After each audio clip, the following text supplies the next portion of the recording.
Welcome back to The Art of Hobbiness. I'm Erin, joined by my lovely co-host Tam. Me. We are so excited to be back, and today we're talking about an article we read that we found. It's called How to Move Past Mom Guilt in a World That Thrives on It. It's by Jessica Willen. It was a very interesting article. I really, really enjoyed reading it and like diving into this topic. I don't know about you. Yeah, absolutely. Yeah. There were a couple of lines in there that we'll get to that really stuck with me. Yeah. And I know that we talk about mom guilt a lot on this show because it obviously plays a big part in kind of hindering a lot of us moms from trying to explore hobby time, right? Right. But, you know, I guess just diving right into it, please, right? let's do it. Dive into the article. Yes. So the article kind of opens with like really just defining what mom guilt is, right? Which, first of all, is like very persistent. I think all of us can agree that we feel it really the moment we become moms, right? Like you instantly feel this guilt of, you know, not being readily available for your children, not being readily available for your partner, right? For your work too, showing up for your work. Yep. Right? You just are, you want to make sure that you're doing it all, right? And it's interesting because she brings up in the article, is this something that is a personal thing? Like, is it something that we've created, or is it something that society has put out there, right? Right. And I think she goes on to say that, I mean, it truly is society putting this pressure on us, and we've internalized it. And, you know, mom guilt is kind of this vague feeling of just always feeling this pressure on you. You're not really sure where it's coming from. You kind of start to feel a little crazy at times and like lose your mind almost. And like what you're saying, you have all these, it's that mental load, right? Yes. That trying to do everything. And I think she said in the quote, I really love this quote, be ever present but independent and be selfless but successful. It's like the world is telling us we need to be all the things. Yeah. And that's just an impossible task. It's a Barbie moment. Yeah. Like that article. It's like, do you remember that scene in the Barbie movie where she's trying to break the Barbies monologue from the kingdom? Yes. She's like, you have to be this, but not this. Absolutely. You have to be this, but not this. Yes. And it's a very real feeling. And the reason why we all laugh hysterically during that part is because it's so true. That is exactly how we feel. Like, you know, she's putting it into words for us that we feel that we have to do all these things, but not, you know, to this standard. And we've got to fight this battle, but not this way. Like, it's just an all-consuming thing. It is, yeah.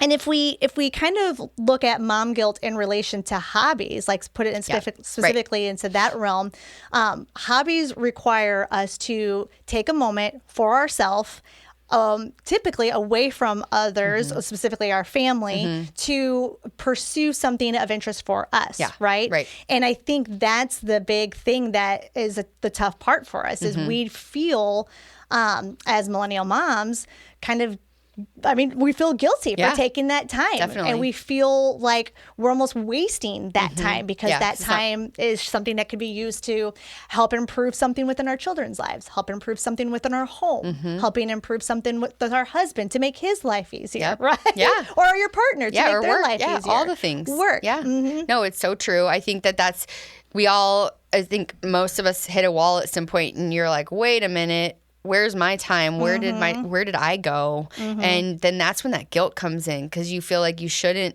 be allowed to have that time. And you have to earn it. Or you have to earn it. Yeah, exactly. That is true. We feel like we have to do all these things before we can have our time. And it is such a hard mental shift to put yourself first.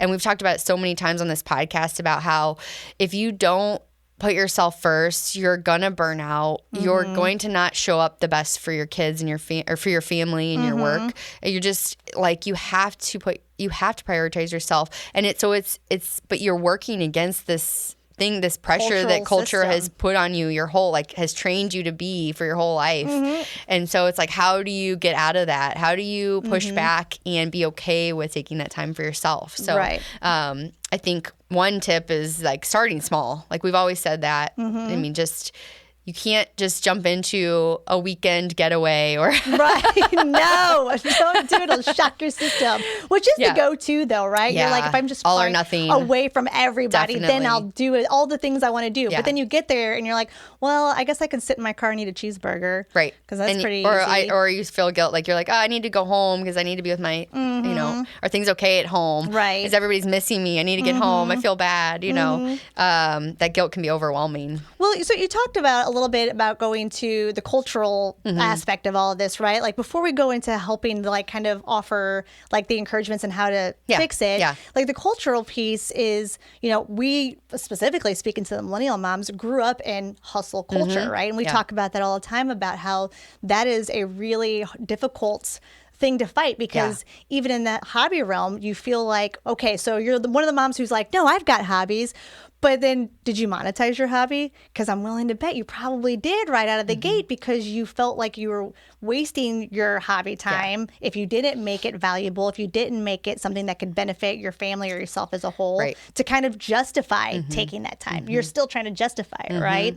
Now you do have those unicorns out there who have just figured out the hobby realm right out of the gate. But for those of us like me and you who didn't find that, that was some of the factors that we fought against. I think now too, like we didn't grow up with social media, but now we're dealing with the comparison culture too. Oh my gosh. So we've got that extra load of like, you see these pages of moms that seem to be doing it all perfectly and like managing it all, and you're like, oh, I'm not doing enough, you know, and then that adds to your guilt. Yeah, I would agree. In my own personal experience, you know, I right after my first child was born, I ended up deleting Instagram shortly because I remember looking at all these pictures of and videos of these women. And this was really before influencing was a really big thing. Like I feel like influencing is fairly recent, right?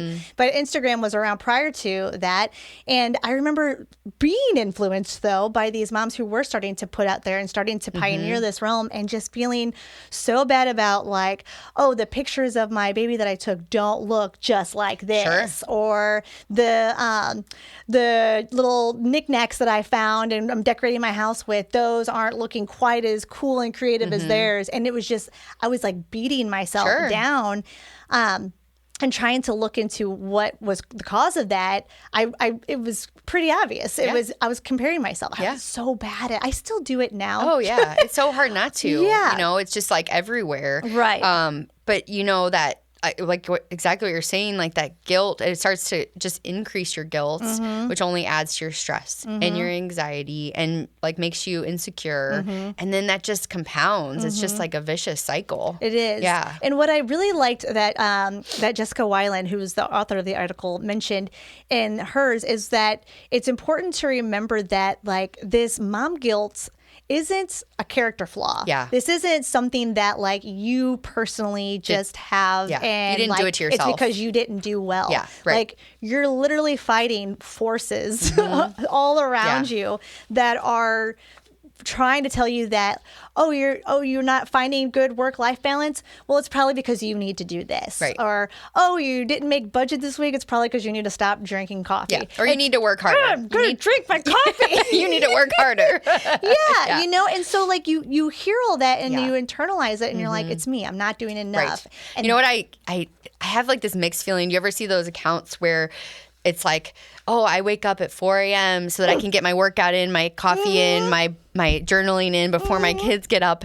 And I'm like, God, I wish I could do that. But then I'm also like, that's a little crazy. Right. Why do I have to get up at 4 a.m. to get all this stuff done? But like, maybe the kids should get up at 4 a.m. Right. God, that would be awful. Yeah. But I feel like I see those accounts a lot. You're right. Well, it's just another example of like, you're not doing enough. Why didn't you wake up at 4 a.m.? Right. So are you really embracing all 24 hours of the day, Erin? I don't need to sleep. I feel like you're just being, you're taking the easy route. Yeah, I know. I'm a pansy. What am I going to say? And there's this pressure to just constantly be productive. Yeah. And there's this, and again, it's not a character flaw, as Jessica points out, which I really appreciated reading because it feels like it, right? Like I know that's exactly how I felt when I first started to try to figure out how to better explore creativity and find ways to find myself. Yeah. I think too, just like remembering that you don't have to be productive 100% of the time to make yourself valuable. Right. Like that's not what life is about. No. Yeah. It's really not. Yeah. And what I really liked that she talked about is, she was talking about the ideal of like this like good mother, right? And she talks about like a little bit of a history of it. So like kind of referencing the article, she talked about in post World War II era, like the ideal wife is like the homemaker and like being devoted to your family really kind of began. And those generations are still are within this realm that we live in, right? So they're passing that energy down to us just because that's what they know. Right. That was what they did then, right? And then you get into like the late 1990s and you've got this, the social media aspect of like pushing like that perfect mom, right? Well, and I think even before that, you know, probably like 70s, 80s, like women going into the workforce. Oh, yeah. And then that split between work and home and feeling like, but you have to do both. Yep. And then adding in the social media aspect too. Yeah, absolutely. Yeah, so it's only like gotten worse over time. Oh yeah. And then like when you talk about like the women going into the workforce at that point in time, like, which was wonderful, but the society didn't create avenues to make it easier to go in the workforce, like childcare. Right. Like, I don't know if you experienced this with your kids, but even when my children were born, trying to get them into a preschool, there was a waiting list. Yeah. Oh, yeah. There was a waiting list. For daycare and preschool. Yes. Yeah. And so I just remember being like, oh my God, like, what am I going to do if my kids can't get in there? Like, I mean, I only have so much time with maternity leave, right? And then, like, fortunately, my in-laws were very, very wonderful and took on a lot of the care after I went back to work.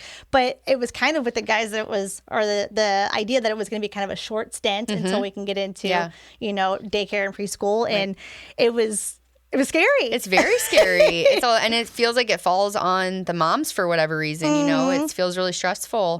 And I was fortunate enough, like you, to have a lot of family support, but gosh, I don't know, like, it's just too much. It really is.